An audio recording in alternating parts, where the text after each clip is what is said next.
श्री गणेशाय नमः। ओम श्री सरस्वत्यै नमः। ओम श्री गुरुभ्यो नमः। ओम समस्तजनकल्याणे निरतं करुणामयं नमामि चिन्मयं देवं सद्गुरुं ब्रह्मविद्वरं सद्गुरुं ब्रह्मविद्वरम्।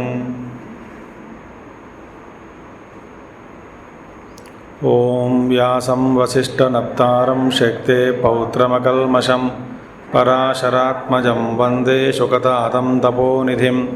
व्यासाय विष्णुरूपाय व्यासरूपाय विष्णवे नमो वै ब्रह्मनिधये वासिष्ठाय नमो नमः। वसुदेवसुतं देवं कंसचाणूरमर्दनं देवकी परमानन्दं कृष्णं वन्दे जगद्गुरुं कृष्णं वन्दे जगद्गुरुम्।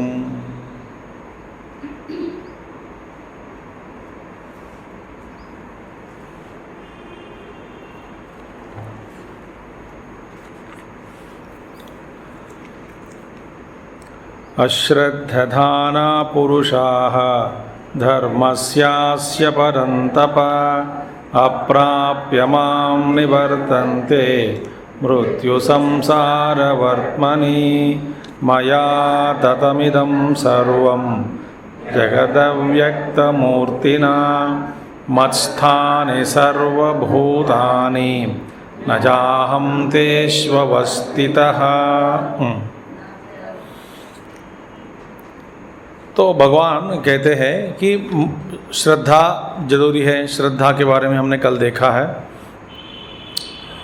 और भगवान कहते हैं मया ततम, ततम माने व्याप्तम, मेरे ही द्वारा ये सारी जो सृष्टि है, जड़ सृष्टि चेतन सृष्टि जो कुछ भी है, ततम माने मेरे ही द्वारा, मेरे अव्यक्त रूपिणा माने अव्यक्त रूप में मैं सारा व्याप्त करके बैठा हूँ।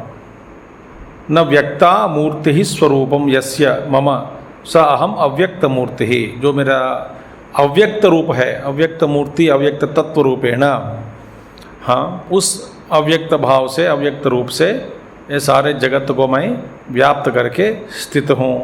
तेन मया अव्यक्त मूर्तिना कर्ण अगोचर स्वरूपेण इत्यर्थः। माने कर्ण अगोचर, इंद्रिय से परे देख नहीं सकते इत्यादि। तो इंद्रिय से परे जो मैं हूँ, तो उस अत्यंत सूक्ष्म सर्वव्यापक तत्व के द्वारा इस सारा जगत को मैं व्याप्त करके बैठा हूँ, स्थित हूँ। तस्मिन् मयि अव्यक्तमूर्तौ स्थितानि मत्स्थानि सर्वभूतानि ब्रह्मादीनि स्तंभ पर्यंतीनि। तो अव्यक्त मूर्ति स्वरूप जो मुझ में ये सारी जो सृष्टि है, ब्रह्मा से लेकर के तिनक तक, घास के तिनक तक, सब मुझ में स्थित है। सारी जो व्याप्त जगत है वो मुझ में स्थित है। ब्रह्मादीनि स्तंभ पर्यंतानि, सब मुझ में स्थित है।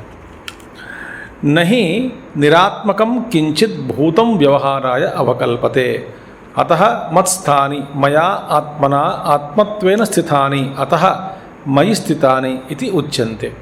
अब मैं ये चेतन जो है, जड़ है, सबको व्याप्त करके बैठा हूँ, और मेरे अलावा, मेरे अस्तित्व के अलावा कोई भी जीव व्यवहार के लिए, उनके लिए संभव नहीं है।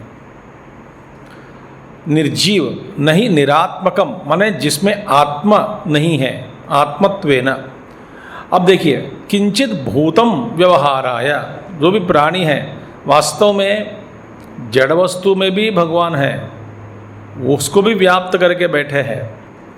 यदि अस्तित्व रूप में किसी भी जड़ वस्तु में यदि भगवान का अस्तित्व प्रदान नहीं करता तो जड़ वस्तु जो है, जो दिखाई दे रहा है, उसका अस्तित्व को प्रदान करने वाला ही भी यही तत्व जो सर्वव्याप्त तत्व है, उसी के ऊपर ये सारे जड़ पदार्थ निर्भर है। किस लिए? अपने अस्तित्व के लिए भी वही परमात्मा आधार है। तो यहाँ पे आत्मा, दूसरा आत्मा का अर्थ क्या होता है? आधार, सबका आधार। जैसे कि तो ये परमात्मा जो है सबका आधार है, जड़ सृष्टि और चेतन सृष्टि। खास करके जिस अंतःकरण में सूक्ष्म उपाधि में मैं प्रतिबिंबित होता हूँ, तो प्रतिबिंबित जब मैं हो जाता हूँ वह जीव बनेगा, व्यवहार के लिए वो प्राणी बनेगा। तो अत्यंत सूक्ष्म पदार्थ बुद्धि में जब मेरी चेतना की प्रतिबिंब हो जाती है, सो उस प्रतिबिंबित जो चेतन है, चैतन्य तत्व, वह जीव बनेगा और वो प्राणी के रूप में व्यवहार करता है।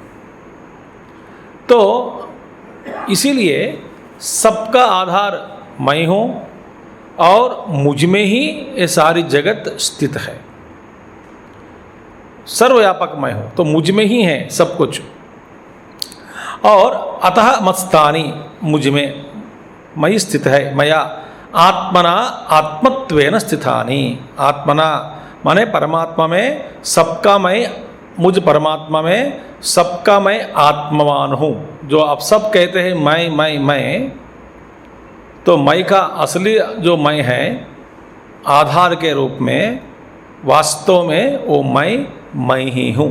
मैं के रूप में मैं सब में स्थित हूँ, प्रकाशित हूँ, और सब अपना संचालन के लिए मैं एक आधार बनकर जीव को अपना अस्तित्व प्रदान करता हूँ, वस्तुओं को भी अस्तित्व प्रदान करता हूँ, और मेरे बिना कुछ संसार नहीं चलता, व्यवहार भी नहीं हो सकता।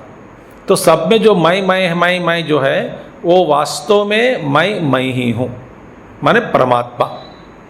ठीक है? तो सब में जो मैं, इस मैं को सिद्ध करने वाला कौन है? मैं ही हूँ। ठीक है? अच्छा, ये हो गई बात। हाँ, और मुझ में, इसका मतलब सारी वस्तुएं, सृष्टि मुझ में स्थित है। ठीक है? और भगवान कहते हैं ये सारी चीज़ मुझ में है, मगर मैं उनमें नहीं हूँ।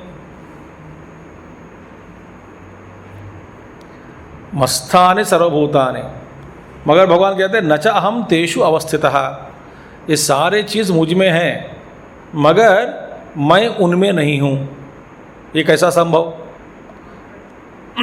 तेषाम भूतानाम अहमेव आत्मा इति। तो सभी भूतों का जो स्वरूप है, वास्तविक स्वरूप, माने सबका जो आधार है, शुद्ध स्वरूप मैं ही हूँ। अतः तेषु स्थितः इति मूढ़बुद्धीनाम अवभासते। सबका आधार मैं हूँ, आधार आधेय संबंध।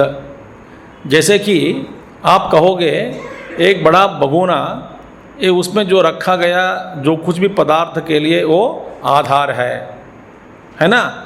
जब हम इस रूप में समझते हैं कि एक बड़े बर्तन या भगोना ले लो, भगोने में सारे चीज़ रखी गई है, और तो अज्ञानी मान वास्तव में दिखने के लिए कैसा लगता है? वो आधार है, वो भगोने में सब कुछ डाला गया। इसका मतलब ये सब कुछ भगोने में ही है, क्योंकि इन सब का आधार जो बड़ा पात्र बन गया, माने वो पात्र के अंदर ही सब कुछ है। यहाँ पे भगवान कहते हैं मैं तो सबका आधार हूँ, सबकी आत्मा मैं ही हूँ, मगर इस चीज़ को सुनकर जब मैं ऐसा कहता हूँ मत्स्थानि सर्वभूतानि, जब मैं ऐसा कहता हूँ कि ये सारी सृष्टि, जड़ सृष्टि, चेतन सृष्टि, सब कुछ मुझ में ही स्थित है, ठीक है, तो वे लोग सोचते हैं इसका मतलब परमात्मा भी इस सृष्टि में भी है, सृष्टि में ही है। तो आत्मा इति अतः तेषु स्थितः इति मूढ़बुद्धीनाम अवभासते।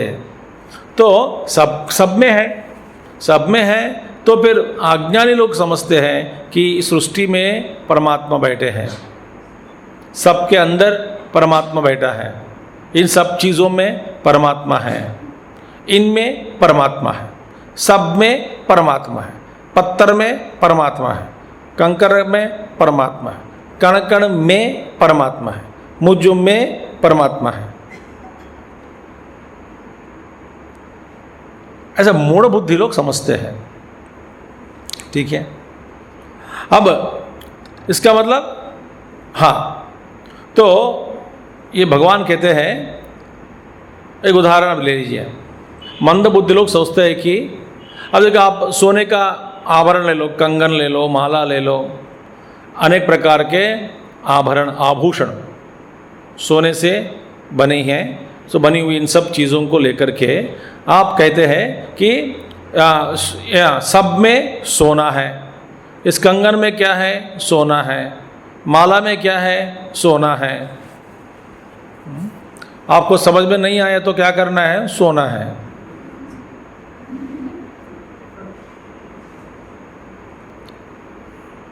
तो मूढ़ बुद्धि लोग कहते हैं घड़ में मिट्टी है,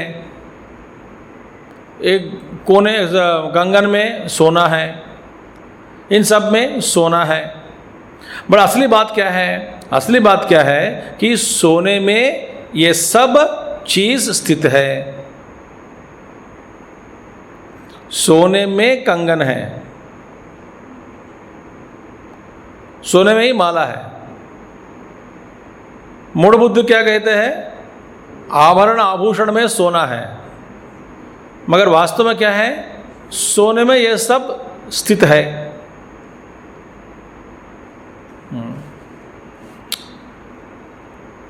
तो भगवान कहते हैं अहम तेषु न च अवस्थितः, मैं उनमें नहीं हूं।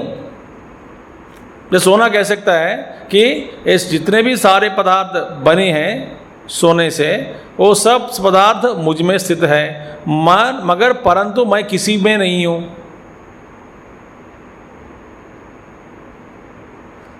देखिए, सारे लहरें समुद्र में स्थित हैं, मगर समुद्र किसी लहर में स्थित नहीं है। ये है बात। तो हाँ, न च हम तेषु अवस्थितः, तो परमात्मा, अब देखिए, अब यह प्रश्न होता है कि इसका मतलब जगत और परमात्मा के बीच में क्या संबंध है, यह है प्रश्न। यदि वेदांत के अनुसार सृष्टिकर्ता इस सृष्टि से अलग नहीं है, इस सृष्टि से दूर नहीं है, फिर इस सृष्टिकर्ता और सृष्टि के बीच, परमात्मा और जगत के बीच में क्या संबंध है?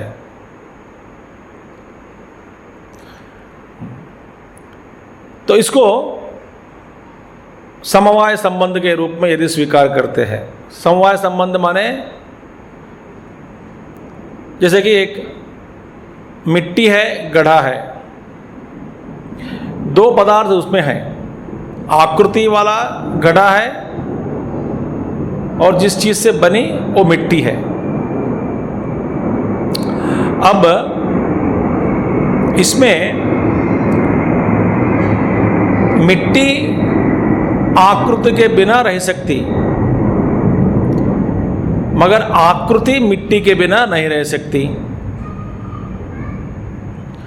इन दोनों में एक चीज बिना दूसरे के रह सकती, मगर एक चीज ऐसा है दूसरे चीज के बिना रह नहीं सकती। तो इस रूप में यदि आप जगत, तो परमात्मा कारण हुआ, जगत का कारण कौन हुए? परमात्मा। और जगत क्या है? कार्य। और इसके संबंध में क्या है? तो भगवान कहते हैं समवाय संबंध में भूत स्थित है क्या? समवाय इस तरह का जो मिट्टी और घड़ा के रूप में जगत और परमात्मा के बीच संबंध है क्या? यदि आप कहोगे इसी तरह संबंध है तो इसका मतलब परमात्मा में परिवर्तन आ गया, तो बदलने वाला बन गया परमात्मा। एक बात है। यदि आप कहोगे मिट्टी आकृति अलग है तो दो चीज आ गए, वहां पे द्वैत भी आ गया और परमात्मा में परिवर्तन भी आ जाते हैं और परमात्मा परिच्छिन्न भी हो जाते हैं।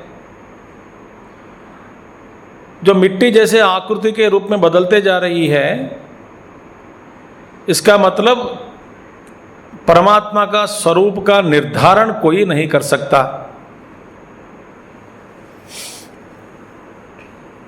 देखिए, तो कुछ लोग ऐसे हैं, द्वैत लोग क्या करते हैं, ये दो वस्तु सिद्ध हो गई इसमें, इस उदाहरण में समवाय संबंध में दो वस्तु सिद्ध हो गए, एक मिट्टी और एक घड़ा, परमात्मा और जगत की आकृतियां।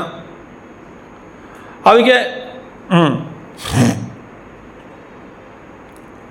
ये द्वैतवादी लोग क्या करते हैं, इन सभी आकारों को वस्तु से अलग करके, आकार जो भी है इन सभी आकारों को वस्तु से अलग करके द्वैतवादियों की विचारधारा चलती है। वे अलग कर देते हैं, अलग करके मैं परमात्मा से अलग हूँ, मिट्टी से मैं बनी हूँ, मगर बनाने वाला अलग है।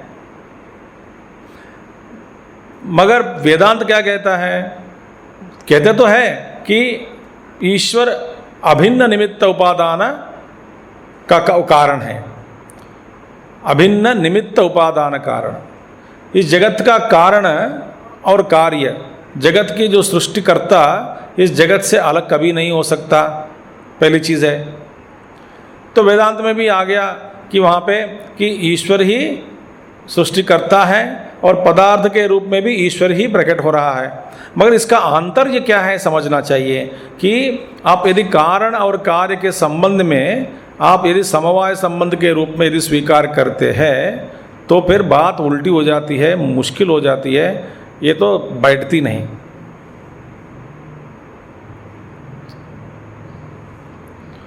तो प्रश्न क्या है, जगत और परमात्मा के बीच कौन सा, किस तरह का संबंध को अद्वैतवादी लोग स्वीकार करते हैं,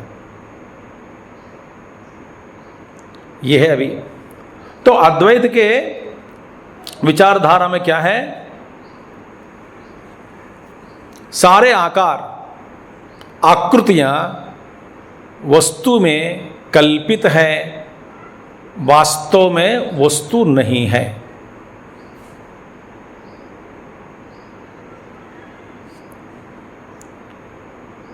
सारे वस्तु कल्पना की गई, तो ये सब काल्पनिक सृष्टि है। अब इसका उदाहरण क्या लेंगे, अब आप पूछोगे कि सांप और रस्सी, उदाहरण ले लो। आप कहोगे कि सांप कहाँ है रस्सी में, अच्छा, फिर मैं कहता हूं सांप यदि सचमुच रस्सी में है क्या, फिर जवाब देंगे नहीं।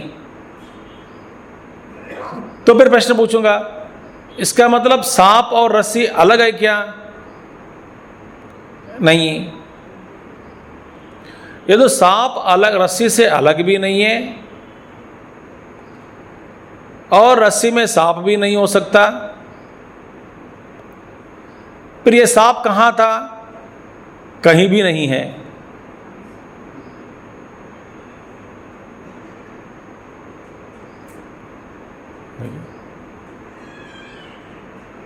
न रस्सी में है सांप, न रस्सी से अलग भी है।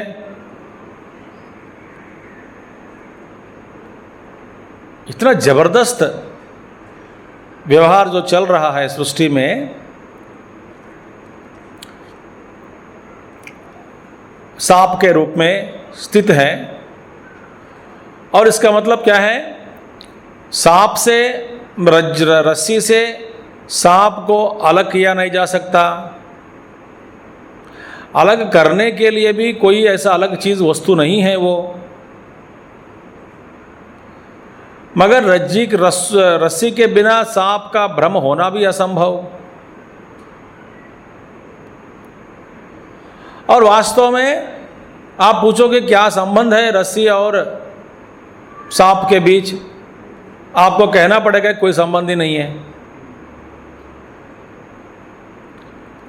मगर कुछ ना कुछ संबंध तो होना चाहिए। हाँ, संबंध है, क्योंकि रस्सी के बिना सांप नहीं हो सकता। मगर इनके बीच में कार्य कारण संबंध है ही नहीं।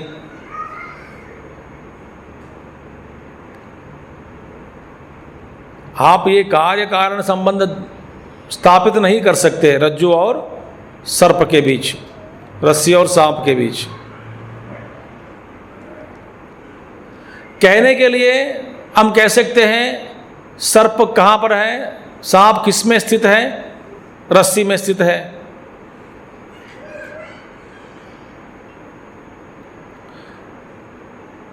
सचमुच है क्या? नहीं है। इसी तरह ये सृष्टि जगत किस में है, कहाँ पर है, कहाँ है? परमात्मा में। तो परमात्मा और सृष्टि के बीच में, जगत के बीच में कार्य कारण संबंध है क्या? नहीं है। तो सचमुच जगत कहाँ है? कहीं नहीं है।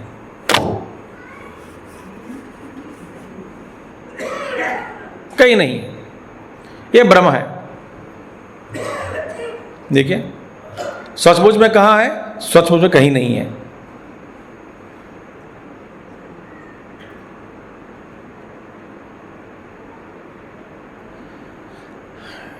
इसीलिए मूढ़ बुद्धि लोग कहते हैं कि परमात्मा में जगत है या जगत में परमात्मा है।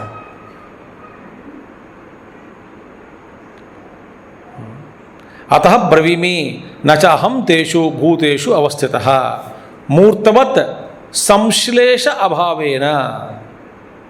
कोई संसर्ग नहीं है, लेकिन मूर्ति, मेरा जो स्वरूप है, जगत का स्वरूप जैसा, जगत के जो भी पदार्थ हैं उस जैसे मेरा जो स्वरूप है वो मूर्त नहीं है, अमूर्त है। अमूर्त है।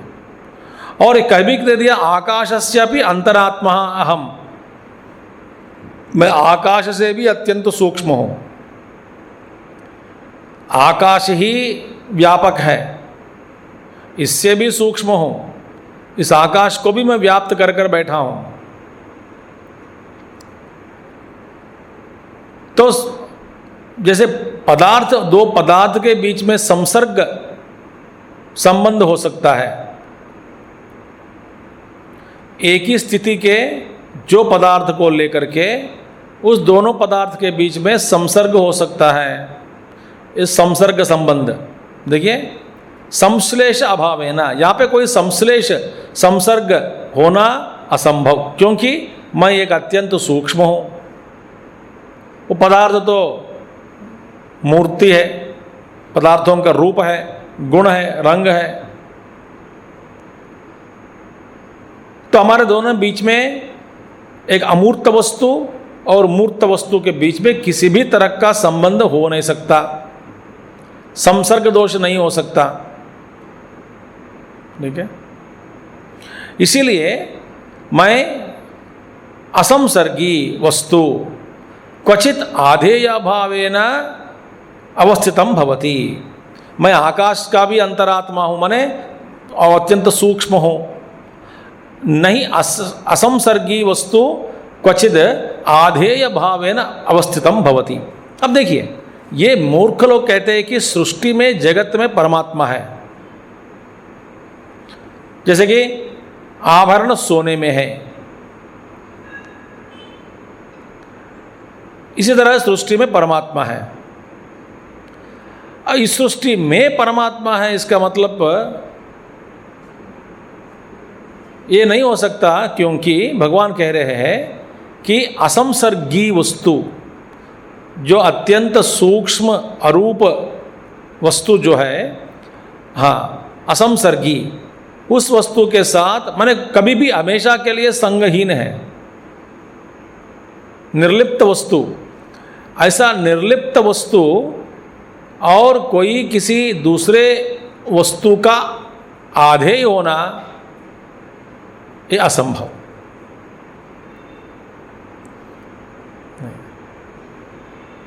निर्लिप्त वस्तु और किसी वस्तु में आप प्रवेश करके आधेय बनना ये नहीं हो सकता, क्योंकि असंसर्गी वस्तु है, यही नियम। तो इसीलिए भगवान स्पष्ट कह रहे हैं, सारी सृष्टि का आधार मैं हूँ, मुझ में स्थित है, मगर वास्तव में मैं उनमें नहीं हूँ। जैसे सोना आभरण में नहीं है, मगर सारे आभरण सोने में स्थित है। फिर आभरण और सोने का क्या संबंध है? यहाँ पे तो समवाय संबंध कह सकते हैं स्थूल रूप में, मगर वास्तव में परमात्मा इस रूप में भी नहीं है, तो किस तरह का संबंध है? तो फिर जैसे ही रस्सी और सांप के बीच में जो संबंध हो सकता है, तो सारे जगत ब्रह्म में कल्पित है, उसका कोई सत्ता होने का संभावना नहीं है। मगर अपनी सत्ता तो नहीं है। जो सांप को सत्ता प्रदान करने वाला भी रस्सी ही है, मगर सांप का खुद का अपना अस्तित्व कुछ नहीं है। और वास्तव में सर्प रस्सी से अलग भी नहीं है। सचमुच सांप कहाँ है? कहीं भी नहीं है। यही है संबंध। तो भगवान कहते हैं सारी जगत मुझ में है, मैं किसी में नहीं।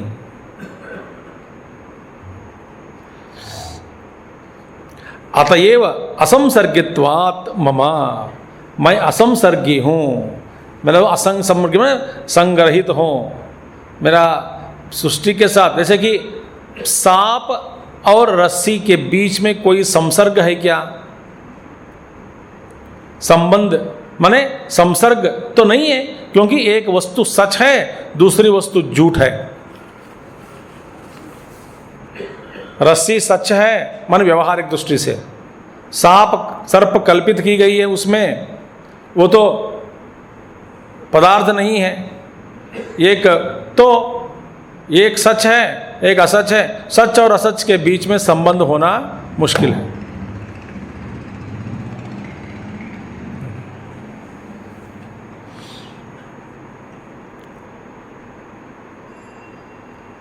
तो इस संबंध के बारे में क्या कहते हैं?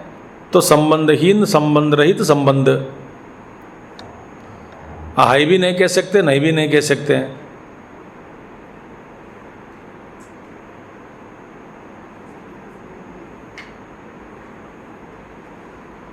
अतएव असंसर्गित्वात् मम न च मत्स्थानि भूतानि पश्य मे योगमैश्वरम् भूतभृन्न च भूतस्थः ममात्मा भूतभावनः न च मत्स्थानि भूतानि पश्य मे योगमैश्वरम् भूतभृन्न च भूतस्थः ममात्मा भूतभावनः न च मत्स्थानि भूतानि। तो अभी देखिए, ब्रह्मादीनि सारे भूत ब्रह्म से लेकर के सब चीज़, सभी पदार्थ, भगवान क्या कहते? पहले देखिए, पहले क्या कहा उन्हें पूर्व श्लोक में? मया ततमिदं सर्वम मत्स्थानि सर्वभूतानि न चाहम। ये सारे चीज़ मुझ में स्थित है, मैं किसी में नहीं हूँ। आप कहते हैं ये सारे चीज़ मुझ में भी नहीं है।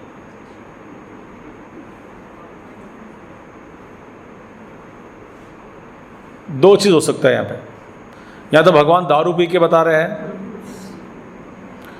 या ना तो हम दारू पी के बैठे हैं सुनने के लिए।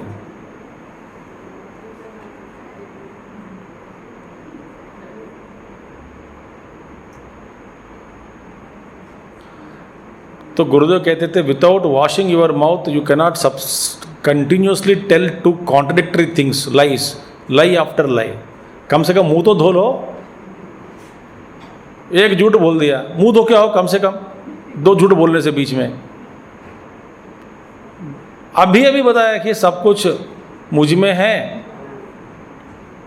और मैं किसी में नहीं हूं, और भगवान कहते मुझ में कुछ ही नहीं, जाओ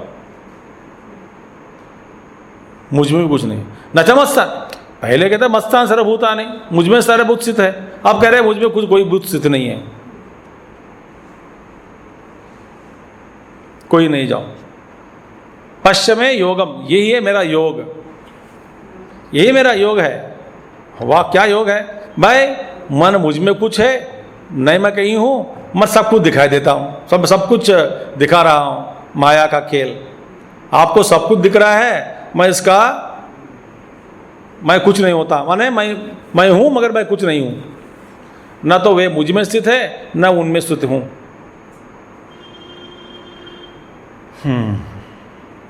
अब देखिए तो ये क्या है, यही है भगवान का, ईश्वर का ऐश्वर्य। ऐश्वर्यम योग, योगम ऐश्वरम, ऐश्वर्य योग यही मेरा ऐश्वर्य है। युक्तिम योगम, वश्य में योगम, देखो मेरा योग देखो, अद्भुत बात है। युक्तिम घटनम में मम ऐश्वरम, ईश्वरस्य एवं ऐश्वरम योगम, आत्मनो याथात्म्यम इत्यर्थः। ये मेरा आत्मा का यथार्थ तत्व है, यही समझो, ये मेरा ऐश्वर्य है। अघटन घटना पटीयसी, माया के द्वारा सब कुछ मैं दिखा रहा हूं, ये मेरा ऐश्वर्य है। मैं दिखाते समय मुझ में कोई दोष नहीं है, संसर्ग दोष नहीं है, परिवर्तन भी नहीं है, मैं करता भी नहीं हूं।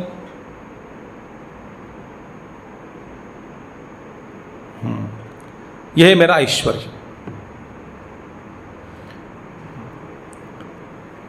तथा च श्रुति असंसर्गित्वात् असंगतां दर्शयति, असंगो नो हि सज्जते, बृहदारण्यकोपनिषद।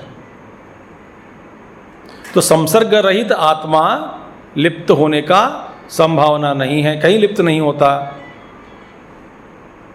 उपनिषद है असंगो नहीं सज्जते, असंग असंसर्गित्वात् असंगताम दर्शयति, वो तो असंगी है इसलिए असंग है वो। इदम च आश्चर्यम अन्यत पश्य, और दूसरा आश्चर्य बताओ। पहला क्या है, यही आश्चर्य, ये योग मेरा ऐश्वर्य, योगम ऐश्वरम। और दूसरा क्या है, और भी आश्चर्य देखो, भूतभृत माने असंग अपि सन भूतानि बिभर्ति। ये देखिए मैं असंग हूं फिर भी मैं सबका भरण पोषण करता हूं।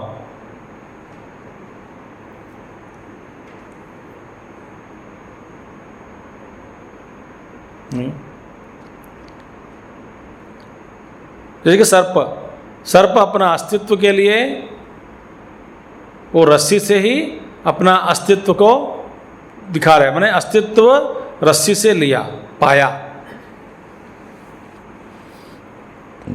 और अपने जो गुण है, लक्षण है, सर्प लक्षण, वो रस्सी में आरोप किया गया, रस्सी को दे दिया। तब आप क्या होते हैं, आप रस्सी को देखकर ही सांप समझकर भयभीत हो जाते हैं, डरते हैं, भागते हैं। मगर ये सारा सर्प का लक्षण है या रज्जु का लक्षण है? सर्प का लक्षण। 2 आंख है, ये है, वो है, चमड़ा भी दिखाई दे रहा है। हवा के कारण रस्सी थोड़ा घूम रहा है तो हम सोचते हैं कि सांप भी घूम रहा है, सांप चल पड़े हैं आगे।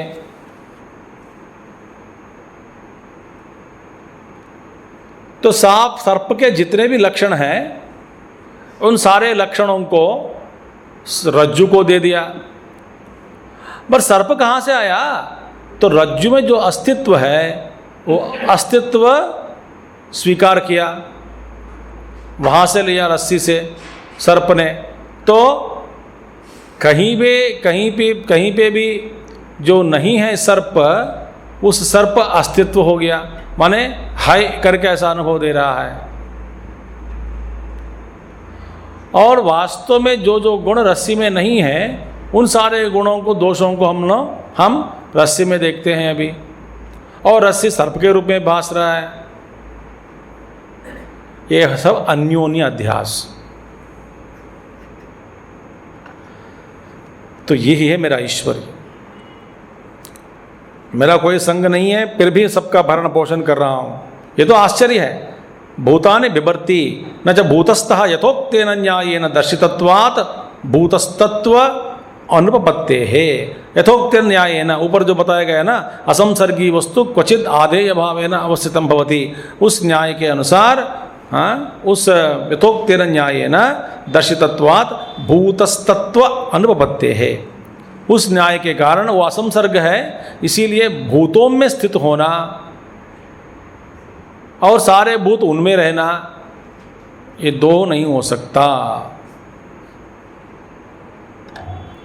यह है तत्व। तो फिर ये सब ब्रह्म में कल्पित किया गया। अच्छा,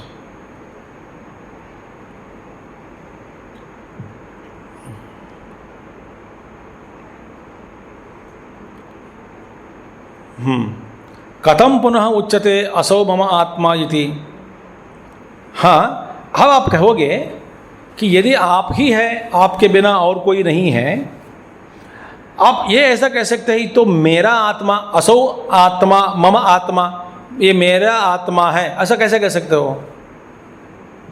तो मेरा आत्मा, वहां पे दो हो गया, ग्रहित किया गया वस्तु और ग्रहितृ, जिसने ग्रहण किया और ग्रहित किया गया वस्तु, दो हो गया। मेरा आत्मा, जैसे कहते हैं मेरे किताब माने मैं अलग हूं, किताब अलग है। मेरे आत्मा, तो मैं अलग हूं और आत्मा अलग है। यदि आप में कोई परिवर्तन ही नहीं है, आप ही है सदैव एकमेव अद्वितीयम ब्रह्म, तो आप में इस तरह का जो भावना मेरा आत्मा जो कह रहे हैं, ये कैसा संभव हो? ये हो नहीं सकता। ये कहाँ से आया? तो भगवान उत्तर दे रहे हैं, जवाब दे रहे हैं आचार्य जी, विभज्य देहादि संघातम तस्मिन् अहंकारम अध्यारोप्य लोक बुद्धिम अनुसरन् व्यपदिशति मम आत्मा इति न पुनः आत्मनः आत्मा अन्यः इति लोकवद अजानन्। ये है। अब भगवान कहते हैं देहादि संघातम विभज्य, माने अपने आप को ये बुद्धि, मन, इंद्रिय, शरीर से अलग करके, मैं तो अलग हूँ, ये सारे समुदाय, इंद्रिय समुदाय, शरीर, मन, बुद्धि, सारे इंद्रिय, कर्मेंद्रिय, ज्ञानेंद्रिय, ये इन सारे समुदाय को अलग कर दिया। ये तो संघात है, एक वस्तु नहीं है। जैसे घर बनाने में सब कुछ रेत चाहिए, पानी चाहिए, सीमेंट चाहिए, तो बनाया गया घर। तो इस बनाया गया घर के साथ अपने आप को अलग कर दिया पहले पूर्ण रूप से। पहले ये करना है। तो ये करने के बाद तस्मिन् अहंकारम अध्यारोप्य, अब अध्याहार किया जा रहा है, अध्याहार करते हैं। तो उसमें व्यवहार के लिए अहम बुद्धि की स्थापना करते हैं। मैं अलग हूं, ये अलग है, मगर मैं की स्थापना उसमें मैं कर रहा हूं। किस लिए? व्यवहार के लिए। अहंकारम अध्यारोप्य लोक बुद्धिम अनुसरण। लोक बुद्धि क्या है? लोक बुद्धि में ये मैं का प्रयोग करते हैं। लोक बुद्धि में जो मैं का मतलब क्या है? शरीर होता है, मन होती है, मन होता है, बुद्धि होती है। लोगों की जो बुद्धि, मैं जो कह रहे, अज्ञानी लोगों का जो मैं का अर्थ क्या है? देहादि संघात।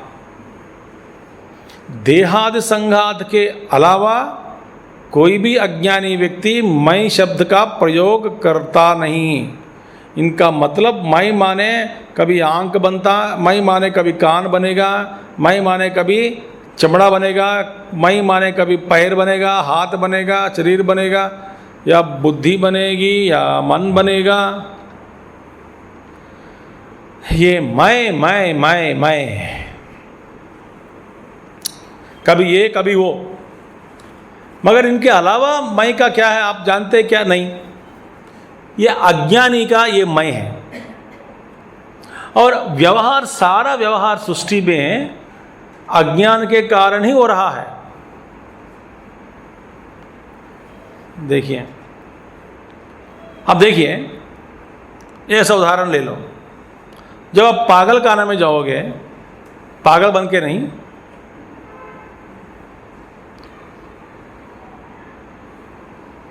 तो आप शंका करेंगे कि स्वामी जी आप जाओ पागल खाना, हमको क्यों जाना पड़ रहा है?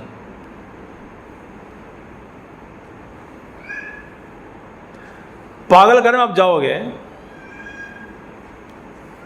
सब पागल वाले जितने भी होते हैं ना, उन सबके माई का प्रयोग का अर्थ ही अलग है। वो वास्तविक मैं नहीं होता। माने अभी ये व्यवहार में भी ले लीजिए, तो वो अपना जो मैं कहता है, वो उनका मैं का अर्थ अलग है। वो सचमुच वो क्या है व्यवहार की दृष्टि, लोक दृष्टि, लोक व्यवहार की दृष्टिया वो मैं का जो अर्थ है सचमुच वो अर्थ भूल गया, वो पागल हो गया और दूसरा मैं को अध्यारोप कर दिया।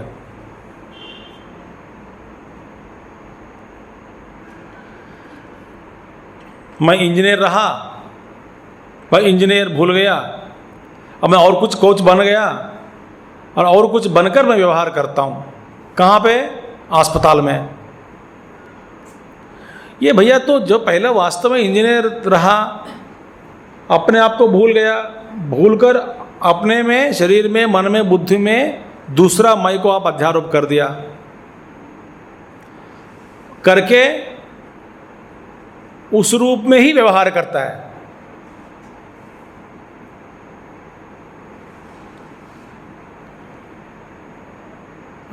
ये झूठा मैं से उनकी जो सच्चा मैं है, ये डॉक्टर का काम है, झूठा मैं से सच्चा मैं के ओर ले जाने का काम डॉक्टर का है।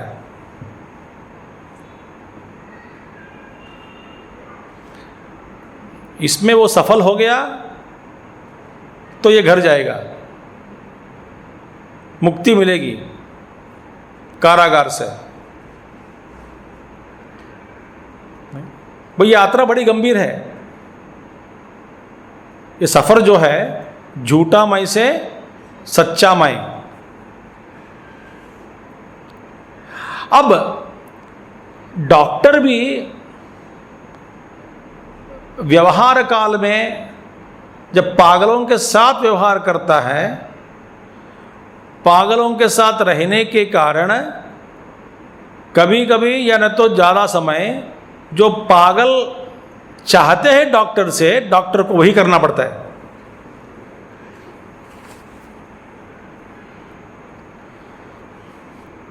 कोई पागल बोलता है डॉक्टर तुम कपिल देव हो, मैं सुनील गावस्कर हूं, तू बोल करो।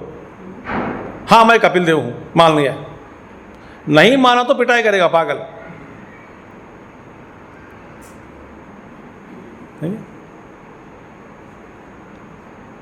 और आप गए, डॉक्टर का दोस्त है, तो क्या आपका नाम क्या है? वो पागल के सामने यदि पूछा है तो वो बोलेगा कपिल देव। असली नाम बताया तो ये पागल फिर ऊपर टूट पड़ेगा। समझ में आ गई बात? जैसा पागल खाने में पागलों के साथ व्यवहार करने के लिए दूसरा जो मैं को अध्यारोप करके जो डॉक्टर बर्ताव करता है, इसी तरह ज्ञानी लोग लोक बुद्धि अनुसरिंची, मैंने अनुसार करके, इसका मतलब ये पागल जो पागल बुद्धि का अनुसरण करते हुए, पागलों का जो व्यवहार है, उनकी बुद्धि जो है उसका अनुकरण करते हुए दूसरा जो मैं नहीं हूँ वो स्थापित करके, अध्यारोप करके जैसा व्यवहार करते हैं डॉक्टर लोग, इसी तरह ज्ञानी लोग लोक बुद्धि के अनुसार इस शरीर संघात में मैं को स्थापना करके मेरे आत्मा ऐसा व्यवहार के लिए प्रयोग करते हैं। लोक बुद्धिम अनुसरण व्यपदिशति, मेरे आत्मा मम आत्मा इति वदति, न पुनः आत्मनः आत्मा अन्यः। देखिए, मगर ये कभी नहीं समझते वे लोग, आत्मनः आत्मा अन्यः, आत्मा का जो आत्मा है वो अलग है। जैसे कैसे लोकवद अजानन, जैसे लोक में अज्ञानी लोग अज्ञान के कारण जो नहीं जानते, जैसे उनका प्रयोग जो है कि मैं अलग हूँ, मेरे आत्मा अलग है। जैसे कुछ लोग पूछते हैं ना आके, स्वामी जी मैं मरने के बाद मेरे आत्मा कहाँ जाएगा?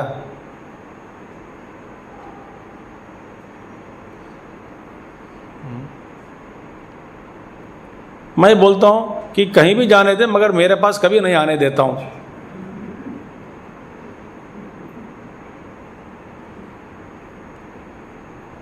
क्यों स्वामी जी? मैं तुझको आने देता हूँ, तेरे आत्मा को क्यों आने दूं?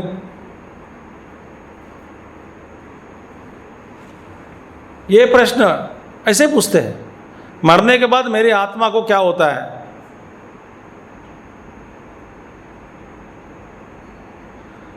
तो अनजान लोग जैसे लोक में अज्ञानी जैसे ज्ञानी का ये परमात्मा का व्यवहार नहीं होता, ये आरोप करके व्यवहार करते हैं। लोगों की दृष्टि से उनको लगता है कि ये सचमुच व्यवहार ऐसे कर रहे हैं, मगर वे अपने आप में जानते हैं कि मैं बड़ा अध्यारोप करके ही व्यवहार कर रहा हूँ। इसलिए यहाँ पे सुरेश्वराचार्य जी 3 प्रकार के अहम पद का अर्थ देते हैं। अहम पद का अर्थ 3 देते हैं, 3 अर्थ। एक अहम पद, अहम माने एक तरह का अहम है अज्ञानी लोगों का अहम, जो शरीर के साथ एक होकर जो व्यवहार करता है। मैं खाता हूँ, मैं पीता हूँ, मैं सोता हूँ, मैं डरता हूँ, मैं भागता हूँ, और शरीर के बिना अपने अस्तित्व के बारे में कभी कल्पना तक की वो नहीं कर सकता।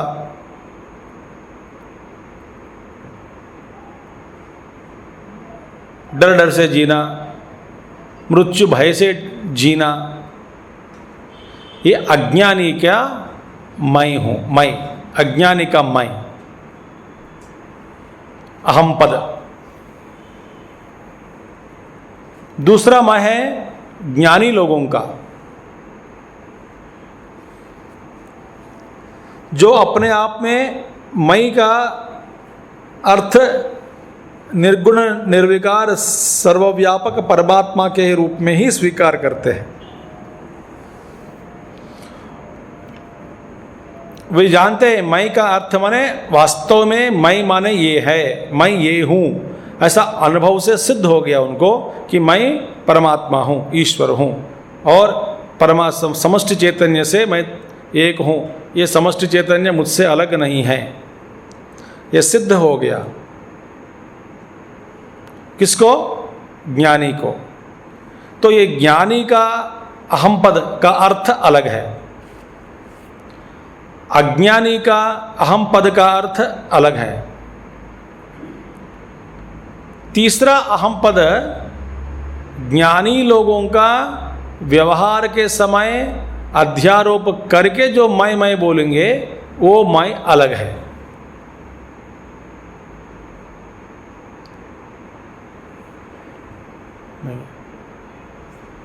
व्यवहार के का समय में तो इस तरह अज्ञानी जैसे ये ज्ञानी नहीं है। परमात्मा तो अलग है। वो परमात्मा कहते हैं कि लोक बुद्धि के अनुसार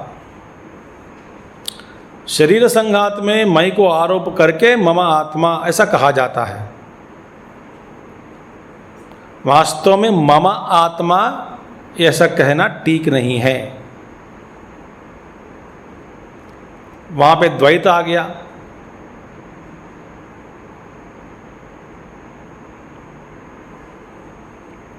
ठीक है। तथा भूत भावनः भूतानि भावयति उत्पादयति और वर्धयति। इसका भूतों का उत्पादन, उत्पत्ति और वर्धन करना, बढ़ाना, ये सब काम ईश्वर का ही है, मेरा ही है। तो उसको कहते हैं भूत भावना। तो मेरे रहे बिना कोई वस्तु का, कोई भूत का अस्तित्व होना असंभव।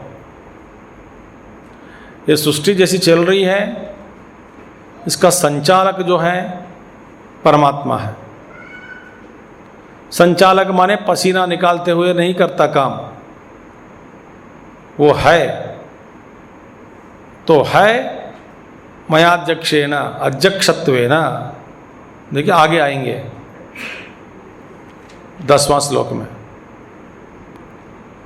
परमात्मा बैठा है और सब कुछ चल रहा है। न तो इनमें कर्तृत्व भाव है, भोक्तृत्व भाव है। आकाशवत। ठीक है। यथोक्तेन श्लोकद्वयेन उक्तम अर्थम दृष्टांतेन उपपादयन आह। अब 2 श्लोकद्वयेन माने ये 4था श्लोक और 5वां श्लोक में बड़े गंभीर रूप से भगवत तत्व का प्रतिपादन किया गया, बताया गया, स्पष्ट कर दिया भगवान। सारी सृष्टि पहले मुझ में है, मैं उनमें नहीं हूँ। फिर बोलता है कि मैं उनमें भी नहीं हूँ, और कुछ माने मैं भी उनमें नहीं हूँ, मुझ में कुछ भी नहीं है।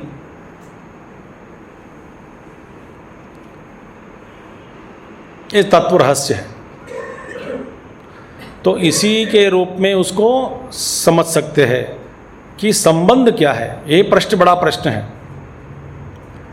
भगवान परमात्मा और जगत के बीच में जो संबंध क्या है, और आगे बहुत बताएंगे, तो आएंगे तो बहुत सारे कुछ है बताने के लिए। तो ठीक है, आगे जाएंगे।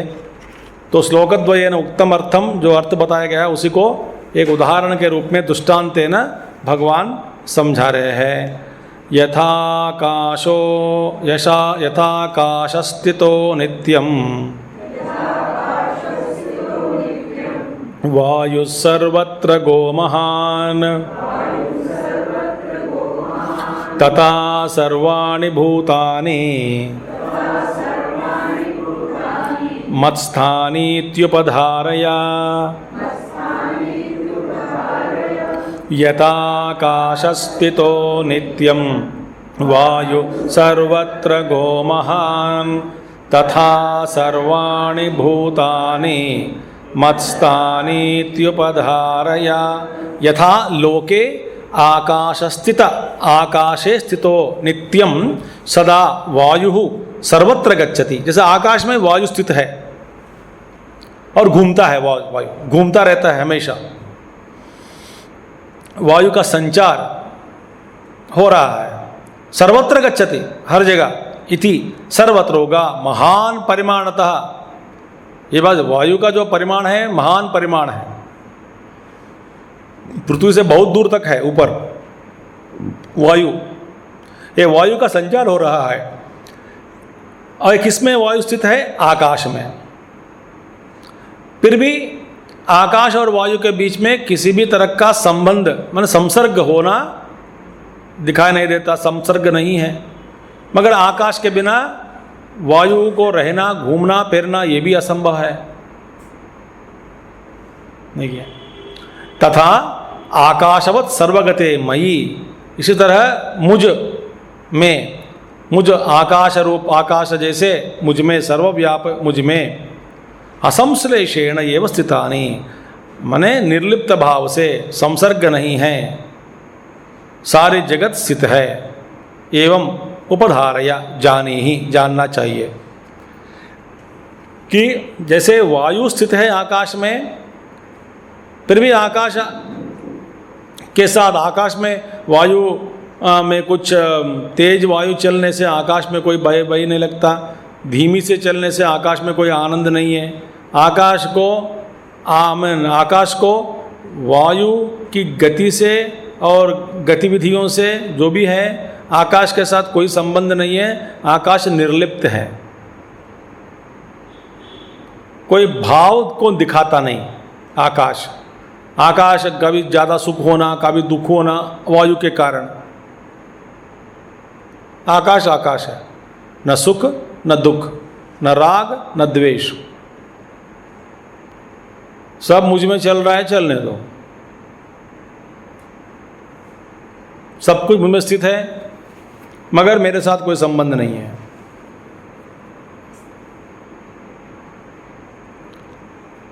इसी तरह मुझ में सारे जगत स्थित है। एवं वायु आकाशे इव मयि स्थितानि सर्वभूतानि स्थिति काले तानि। एवं वायु आकाशे इव मयि स्थितानि सर्वभूतानि, कब? स्थिति काले। देखिए, एवं जैसे वायु आकाश में स्थित है, इसी तरह मयि मुझ में सर्वभूतानि स्थितानि, इसी तरह सारे भूत मुझ में स्थित है। अच्छा, कब है? स्थिति काले। स्थिति काले माने अस्तित्व समय, सृष्टि स्थिति लय। स्थिति काले ये सारे मुझ में स्थित है। तानि सर्वाणि माने ये सब भूत है। क्या इसका पैर क्या है, परिचय क्या देना चाहते हैं आप? सर्वभूतानि कौन्तेय प्रकृतिं यान्ति मामिकाम् कल्पक्षये पुनस्तानि कल्पादौ विसृजाम्यहम् सर्वभूतानि कौन्तेय प्रकृतिं यान्ति मामिकाम् कल्पक्षये पुनस्तानि कल्पादौ विसृजाम्यहम्। तानि सर्वाणि भूतानि, ये सारे जो भूत है, सृष्टि है, जो मुझ में स्थित है। जैसे वायु स्थित है आकाश में, इसी तरह ये सारी सृष्टि मुझ में है। सर्वभूतानि ये कौन्तेय त्रिगुणात्मिकाम प्रकृतिम अपराम निकृष्टाम यान्ति मामिकाम। देखिए यहाँ पे भी मदीयम प्रकृति कह रहे हैं भगवान, ये प्रकृति मेरी है। तो सृष्टि काल के अंत में माने त्रिगुणात्मिकाम मामिकाम मदीयम कल्पक्षये, कल्प का जो क्षय माने प्रलय काल में, कल्पांत में मुझ में ये सारी मेरी प्रकृति में, त्रिगुणमयी प्रकृति में ये सारी सृष्टि प्रलय काले निकृष्टाम यान्ति, उसमें लीन हो जाती है। किसमें? प्रकृति में। मेरी प्रकृति है, सारे मेरे प्रकृति में चले जाती है प्रलय काल में।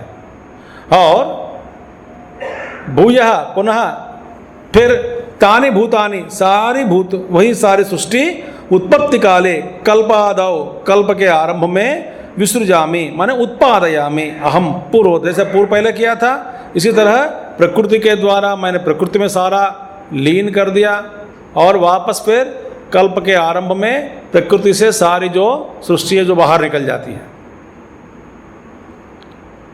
फिर सारे सृष्टि चलती है ऐसे, इसका विस्तार फिर धीरे धीरे धीरे धीरे अंदर लय हो जाएगा कल्पांत में। फिर कल्प के आदि में फिर सारी सृष्टि बाहर से निकलता है, बाहर कहता है खूब असंख्याक। ये मेरी प्रकृति है, मेरी प्रकृति है, वो मेरे अधीन में है।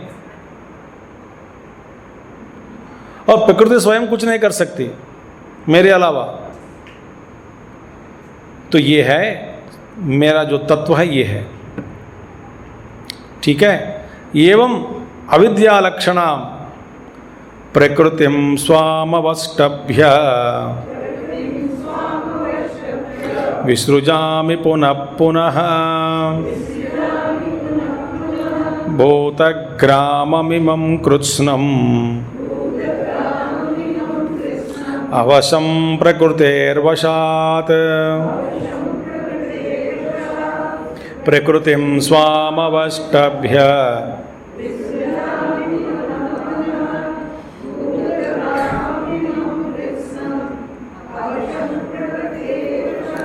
प्रकृतिम स्वाम स्वीयाम माने मेरी जो प्रकृति है अवष्टभ्य वशीकृत्य विसृजामि पुनः पुनः। मैं ऐसे कैसे करता हूँ? अपनी प्रकृति को मेरे वश में करके रखकर ही मैं ये सारी जो सृष्टि की रचना मैं करता हूँ। मैं ही करता हूँ माने इसमें कर्तव्य भाव बिल्कुल नहीं है, कर्तापन नहीं है उसमें, तो आगे भी कहेंगे। तो ये सारे पुनः पुनः बार बार लीन होना, बार बार प्रकट करना, बार बार लीन करना, बार बार प्रकट करना। प्रकृतितः जातम भूतग्रामम, प्रकृति से निकलती है सारे भूतगण और प्रकृति में फिर लय हो जाते। भूत समुदायम इमं वर्तमानम कृष्णम समग्रम, समग्र सृष्टि अवशम अस्वतंत्रम। देखिए ये स्वतंत्र नहीं है, उसमें अस्वतंत्र है, क्योंकि वो स्वभाव के साथ, स्वभाव के कारण कोई स्वतंत्रता नहीं सृष्टि में, अपनी स्वतंत्रता नहीं है इसमें। जो प्रकृति का खेल है, जैसे वासना है वैसे व्यवहार। तो अस्वतंत्रम अविद्यादि दोष ही, अविद्या इत्यादि दोष के कारण, दोषों के कारण परवशीकृतम प्रकृति है, प्रकृति के वश में पढ़कर वशात स्वभाव के कारण प्रकृति के वश में पढ़कर बार बार अस्वतंत्र होकर यहाँ से प्रकृति में लीन होना, फिर बाहर आना, फिर लीन होना, फिर बाहर आना। बस एक ही बात मैंने कह दिया, अपनी नींद आपके हाथ में नहीं है, जगना भी अपने हाथ में नहीं है।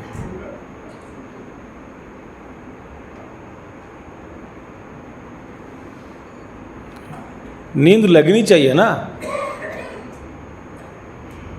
आप बोलोगे कि मैं गोली खाऊंगा, अरे कितने लोग हैं दुनिया में गोली खाने वाले, बहुत है, मगर नींद नहीं लगती उनको।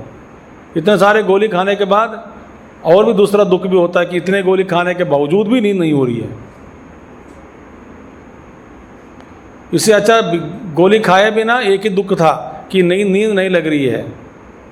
गोली खाने के बाद इतने गोली खाया तो भी नींद नहीं लग रही है, ये दूसरा दुख है, तो दुख ज़्यादा हो गया।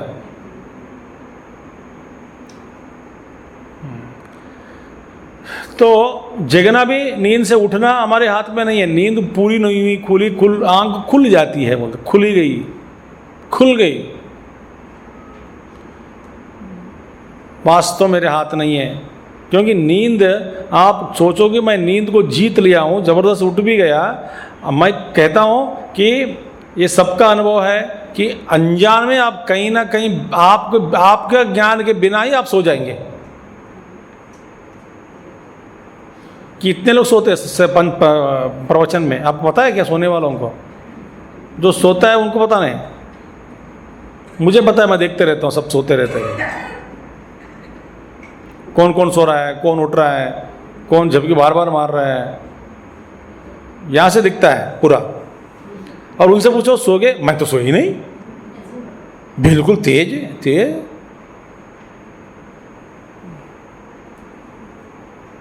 हिडन कैमरा लगा के दिखाना चाहिए फिर।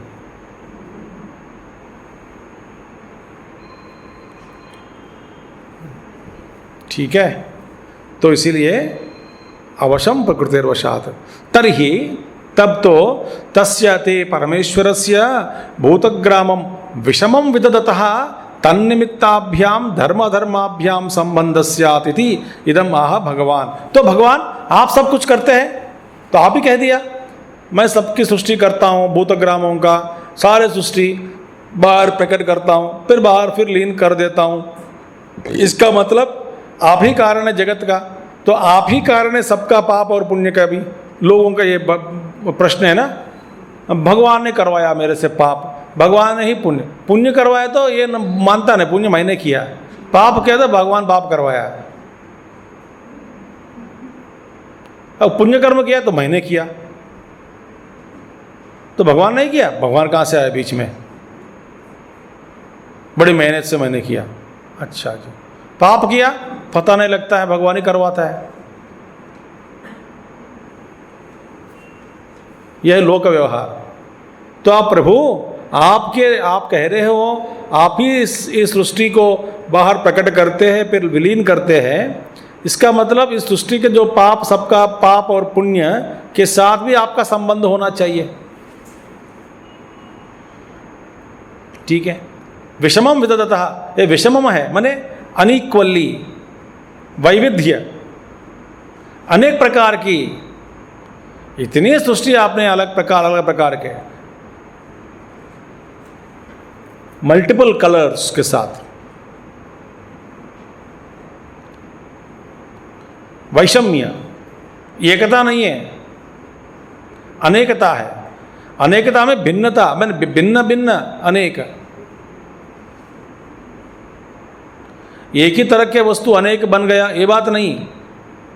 अनेक वस्तुओं में भी भिन्न भिन्न रूप, रंग, आकार सब।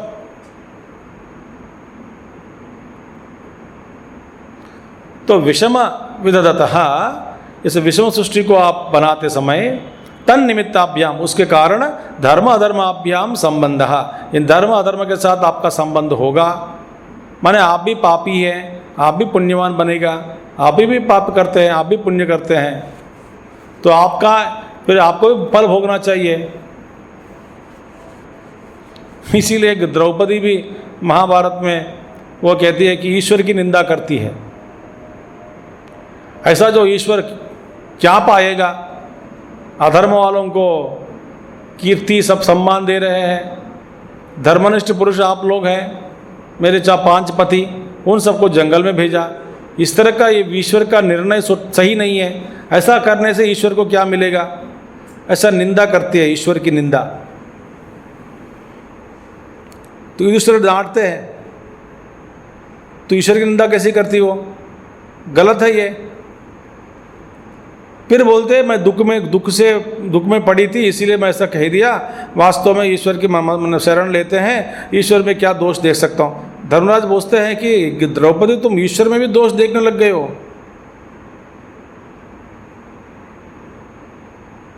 हिम्मत हो, मानना पड़ेगा तेरी हिम्मत को। तो बाद में बोलते हैं नहीं नहीं नहीं, मैं गलती हो करिया मैंने, ऐसा मेरे दुख में ऐसा हो गया, निकल गया बातें, मैं ईश्वर के बारे में ऐसा नहीं कह सकती हूँ। वो तो सुख दुख से परे है, पाप से पुण्य से परे है, धर्म अधर्म से परे है। ईश्वर को इन सबके साथ कोई संबंध नहीं है। तो ये प्रश्न उठाया गया अभी कि यदि आप ही करते हो तो आपका भी संबंध होना चाहिए। इसका मतलब फिर सब प्राणी कह सकते हैं ईश्वर ने जैसे सृष्टि की वैसे ही चल रहा है, मुझको ऐसा सृष्टि किया, मैं ऐसे रहूँगी या ऐसा रहूँगा। और ऐसे कितने लोग हैं दुनिया में, भगवान ने मुझे ऐसे ही बनाया, अभी मैं कुछ में बदल नहीं सकती हूँ। तुम ऐसा क्यों हो, भगवान से पूछो कि उसने मुझे बनाया।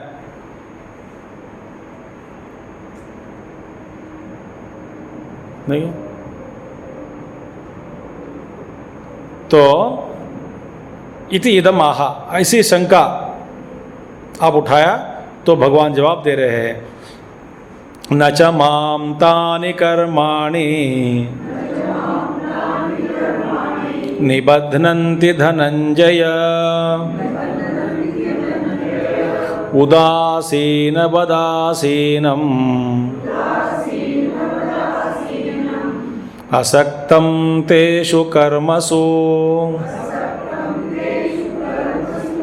न च मां तानि स कर्माणि निबध्नन्ति धनंजय उदासीन वदासीनम् असक्तं तेषु कर्मसु। तो ऐसे कभी कल्पना मत करो भैया, क्योंकि न मुझको पाप चूता न पुण्य चूता है। कोई कर्म के साथ मेरा किसी भी कर्म का लेप नहीं होता मुझे। फिर न च माम ईशम तानि भूतग्रामस्य विषम विसर्ग निमित्तानि कर्माणि। तो विषम रचना विषय विषय निमित्तानि, विसर्ग का माने सृष्टि। तो विषय ये वैविध्य के कारण जीवों के भूतों का व्यवहार में, शैली में, सोचने में, आचरण में, कर्म में, एक एक जीव का भी अलग अलग तरह का जो कर्म करता है, इन सब के निमित्त वो सब सारे कर्मों का फल निबद्धनन्ति धनंजया, मेरा कोई भी ये स्पर्श नहीं कर सकता, मैं इससे मुक्त हूँ। तत्र कर्मणाम असंबंधत्वे कारणम आहा, तो क्यों भाई आप कैसे इन सभी सृष्टि तो आप ही करते हैं, हाँ मैं ही करता हूँ। आप ही इसका लय करते हैं, हाँ जी। तो आप ही सृष्टि करता है, मान सकते हो। मानने के आप ही कह रहे हैं मैंने सब कुछ किया, हाँ जी तो ठीक है कर लिया। इसका मतलब आपका भी तो भाग होना चाहिए, भागीदारी। कहाँ भागोगे भागीदारी बने बिना? बोलते मैं कुछ नहीं, मेरा कोई संबंध नहीं है, तो अपना कर्म करो अपना। तो गुरुदेव कहते हैं यदि आपके बेवकूफ़ी के कारण किसी यंत्र में हाथ लगाया या पैर लगाया न तो ठीक ठाक संभाला नहीं, तो बिजली को दोष दे सकते हैं क्या?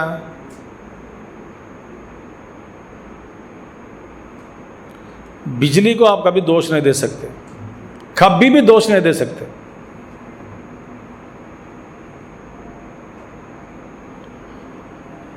फिर शॉक कब लगता है? बेवकूफ़ी के कारण, असावधानी के कारण, ठीक से तारों का निर्माण नहीं किया, या बाहर का जो काम होता है ठीक से निर्माण किया नहीं, हमारे लोप है, इसलिए शॉक लगता है। विद्युत स्पर्श के कारण मृत्यु भी हो सकती है। तो इसके लिए बुलाओ, नोटिस भेजो बिजली को।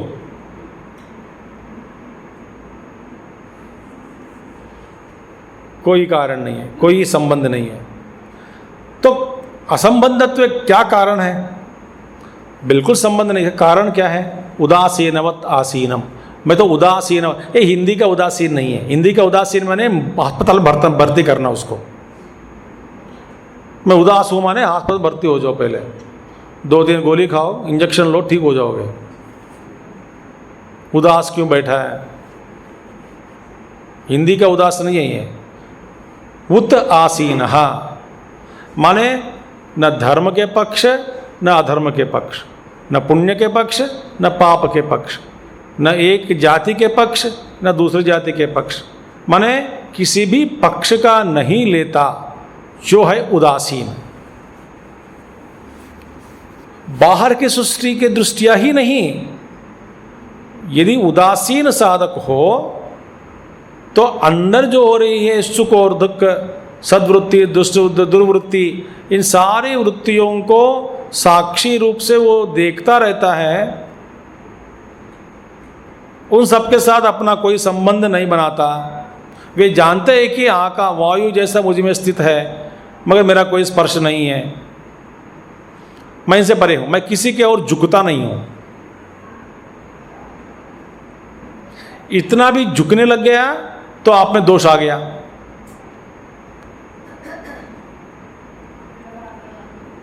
तो भगवान कहते हैं मैं बैठा हूं इन सबसे ऊपर, सबके ऊपर बैठा हूं, सबके ऊपर बैठा हूं। कैसे? जैसे न्यायाधीश का उदाहरण देते हैं, जो अच्छा ईमानदारी न्यायाधीश कहना पड़ता है कलयुग में।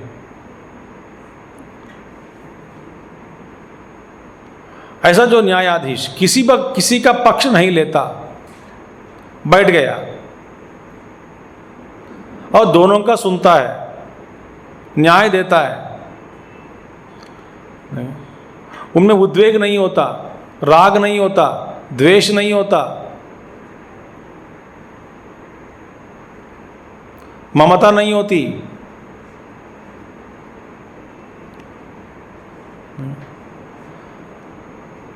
ऐसा क्यों व्यक्ति है, कुछ लोग, हम जैसे लोग क्या है, किसी नाम के साथ प्रभावित हो जाते हैं। अच्छा तुम्हारा नाम मेरे दादाजी का नाम है, तो चलो घर चलो, खाना खिलाएंगे। जगह के साथ तादात्म्य के कारण तो अपनी जगह से है भैया, अपने गांव के है, आ जाओ घर आ जाओ, अपने ही गांव के है। वहाँ पे थोड़ा उदासीनता को छोड़ना, ये उदाहरण गलत है, क्योंकि ये कहना, ऐसा कहना ठीक नहीं है, क्योंकि हम उदासीन कब हुए? हम झुकते रहते हैं इधर उधर इधर उधर इधर उधर।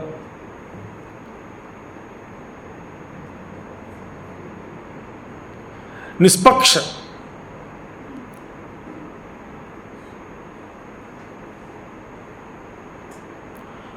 मैं बैठा हूं, यथा उदासीन उपेक्षकः कश्चित तद्वद आसीनम आत्मनः।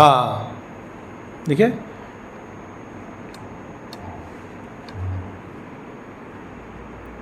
उपेक्षा कर देता है।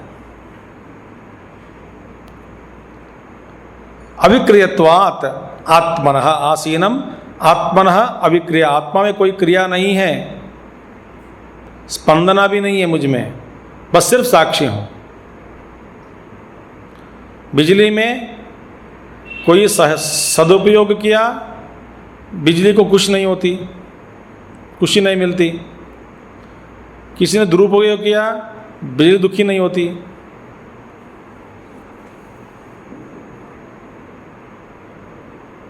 ठीक है, बिजली बोलते जैसा तू मेरी उपासना करता है वैसा ही मैं फल देता हूं।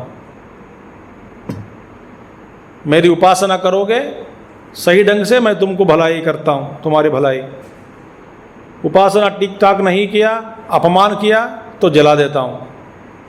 मगर जलाना और भलाई करना, ऐसे मेरे कर्तृत्व भाव मुझ में कोई नहीं है। अविक्रयत्वात् असक्तम फलासंगरहितम, बता दिया, फल संग सहितम। अभिमान वर्जितम, अभिमान नहीं है। अहम करोमि इति, बता दिया, मेरा अभिमान नहीं है, कर्तृत्व भाव नहीं है। तेषु, इनमें सब में, सृष्टि में मेरा अभिमान नहीं है, कर्तृत्व भाव नहीं है, मैं सबसे ऊपर बैठा हूँ, उदासीन हूँ, निष्पक्ष हूँ। ठीक है, कोई आपेक्ष नहीं है, उपेक्षकः। ठीक है, अतः अन्यस्य अपि कर्तृत्वाभिमान अभावः फलसंगाभावः च अबंध कारणम। इसी तरह दूसरों के लिए भी, माने सभी प्राणियों के लिए भी यही बंधन का जो बंधन से मुक्ति क्या उपाय क्या है, बंध कारण का क्या है, बंध कारणम, अबंध कारण क्या है। इसी तरह बाकी सभी लोग भी, माने जो भी अन्य व्यक्ति भी कर्तृत्व अभिमान से रहित, मैंने कर्तृत्व अभिमान से रहित और फल संग भाव अभाव, फलों के साथ संग भाव छोड़कर कर्तृत्व अभिमान को छोड़ दिया, तो यही अबंध कारणम, बंधनों से मुक्ति का कारण यही है। क्या है? दो चीज, कर्तृत्व अभिमान को छोड़ना, फल संग अभाव, संगा भाव, फल असंगा भाव, सॉरी फल असंगा भाव, फल के साथ असंग। तो अन्यथा कर्म भी बध्यते मूढ़ कोशकारवत इति। बस जैसे रेशमी के जो कीड़े होते हैं ना, कोशकार, तो बंधन में पड़ जाता है, कीड़े जैसे पड़कर उस नाश हो जाता है। तो इसीलिए तो मुझको कोई कर्म या कुछ भी दोष, किसी दोष मुझे नहीं लगता। तत्र भूतग्रामम इमं विसृजामि उदासीनवदासीनम इति च विरुद्धम उच्यते इति तत्परिहारार्थम आह।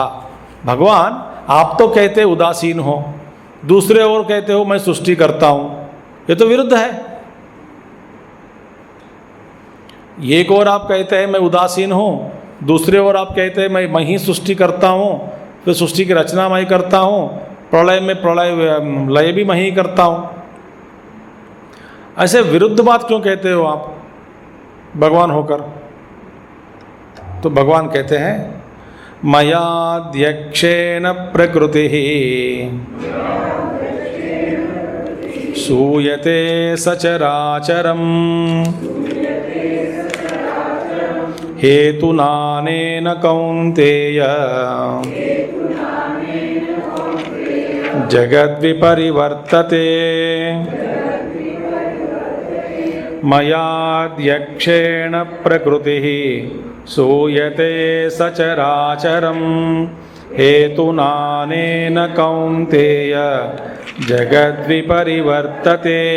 मया सर्वतो दृशिमात्रस्वरूपेण अविक्रियात्मना अध्यक्षेण मम माया त्रिगुणात्मिका अविद्यालक्षणा प्रकृतिः सूयते उत्पादयति सचराचरं जगत्। तथा च मंत्रवर्णः एको देवः सर्वभूतेषु गूढः सर्वव्यापी सर्वभूतान्तरात्मा कर्माध्यक्षः सर्वभूताधिवासः साक्षी चेता केवलो निर्गुणश्च इति हेतुना निमित्तेन अनेन अध्यक्षत्वेन कौन्तेय जगत् सचराचरं व्यक्ताव्यक्तात्मकं विपरिवर्तते सर्वासु अवस्थासु। दृशिकर्मत्व आपत्ति निमित्ता ही जगतः सर्वा प्रवृत्ति ही। अहम इदं भोक्ष्ये पश्याम इदं शृणोम इदं सुखम अनुभवामि दुःखम अनुभवामि तदर्थम इदं करिष्यामि एतदर्थम इदं करिष्ये इदं ज्ञास्यामि इत्याद्या अवगति निष्ठा अवगति अवसाना एव। यो अस्य अध्यक्षः परमे व्योमन् इत्यादयः च मंत्राः एतम् अर्थं दर्शयति। ततश्च एकस्य देवस्य सर्वाध्यक्षभूतचैतन्यमात्रस्य परमार्थतः सर्वभाग अनभिसंबन्धिनः अन्यस्य चेतनान्तरस्य अभावे भोक्तृ अन्यस्य अभावात् किन्निमित्ता इयं सृष्टिः इति अत्र प्रतिवचने अनुपपन्ने को अद्धावेद कयः प्रवोचत कुत आजाता कुत इयं विसृष्टिः इत्यादि मंत्रवर्णेभ्यः दर्शितं च भगवता अज्ञानेन आवृतं ज्ञानं तेन मुह्यन्ति जन्तवः इति।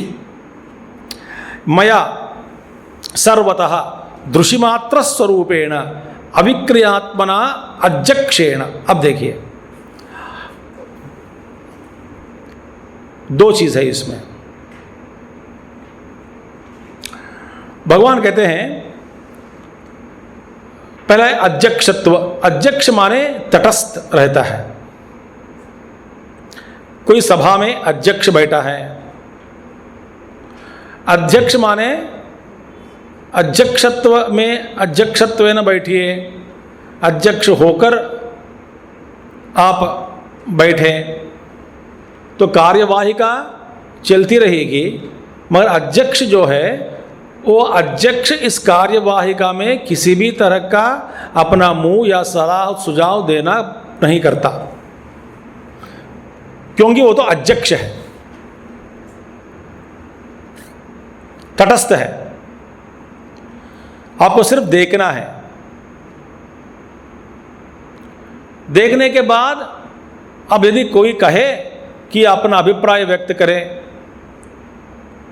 तो आप अपना अभिप्राय निष्पक्ष भाव से व्यक्त कर सकते हैं। ठीक है।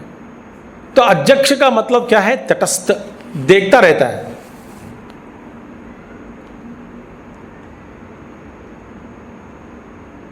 किसी भी प्रकार का प्रलोभ में पड़कर लोक व्यवहार में अपना सिर घुसाता नहीं।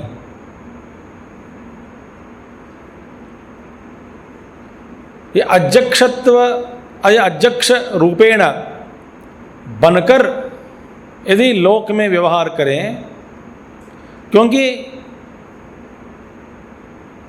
संसार में कहीं कुछ ऐसे जगह भी होते हैं जहाँ पे केवल हम अध्यक्ष रूप में ही रहना अच्छा है, अपने लिए दूसरों के लिए भी। जहाँ पे अध्यक्ष होकर व्यवहार करना था वहाँ ज़्यादा अपना मुंह खोला तो फिर गड़बड़ हो जाएगी। तो अध्यक्ष का मतलब क्या है? तटस्थ रहता है वो। देखिए, और तटस्थ रहना, अध्यक्ष रहना, ये मेरा ज्ञान स्वरूप का लक्षण है।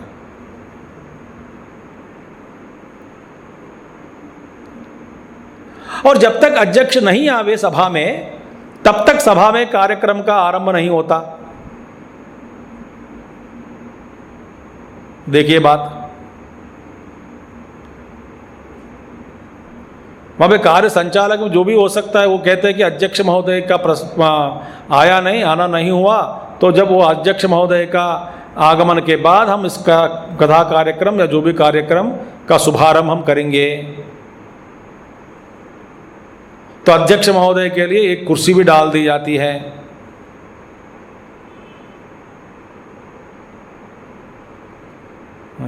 अध्यक्ष सबका सौरव गम्मान सब सम्मान सब स्वीकार करता है, मगर कुछ करता नहीं।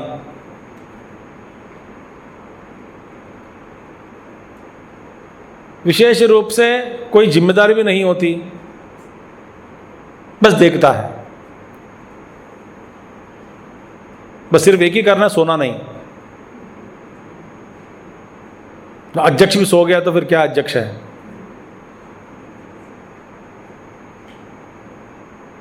तो भगवान के जो आंखें खुले हैं हमेशा, वो कभी सोते नहीं। और मेरे अध्यक्षत्व में सारे जो कार्यक्रम प्रकृति चला रही है। अध्यक्ष बैठ गया, वे कहते हैं कि आरंभ करो, शुरुआत करो। जैसे आप कुछ कार्यक्रम देखे होंगे आप, ये कभी जब ये प्रमाण स्वीकार जो हुआ, कभी कभी होते हैं ना जो प्रमाण स्वीकार मंत्रियों की, जो केंद्र मंत्रियों की, जब वहाँ पे राष्ट्रपति भी आकर बैठ जाते हैं, तो राष्ट्रपति बैठने के बाद वो काके कहती है या कहता है कि sir your excellency may we start the programme. बोलता है बस सिर्फ तब कार्यक्रम का वो आज्ञा लेकर ही करता है, मगर वो कुछ करता नहीं।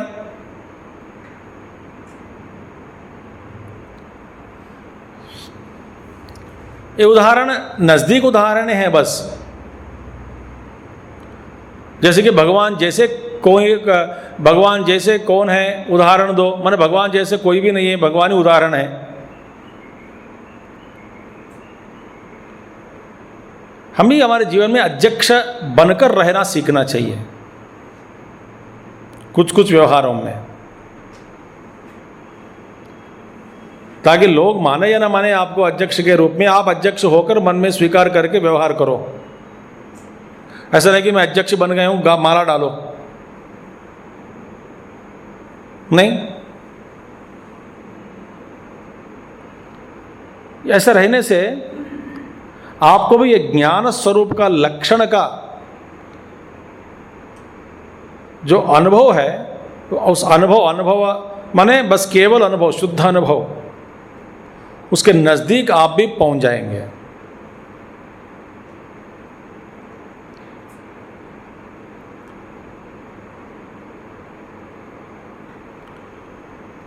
अब ये आप इस पर आप अपना नियंत्रण का अभी थोड़ा धीरे धीरे ये अध्यक्षत्व के रूप में आप अपने आप में, अंतःकरण में आप अपना ही अध्यक्ष बनकर देखोगे, तो आप कोई भी वृत्ति आपको दुख पहुंचा नहीं सकती।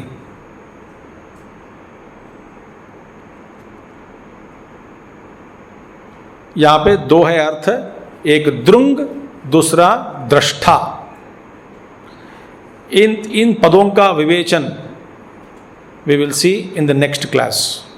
Om Purnamadah Purnamidam Purnat Purnamudachyate Purnasya Purnamadaya Purnameva Vasishyate. Om Shanti Shanti Shanti. Hari Om Sri Gurubhyo Namaha. Hari Om Satgurunath Maharaj Ki Jai.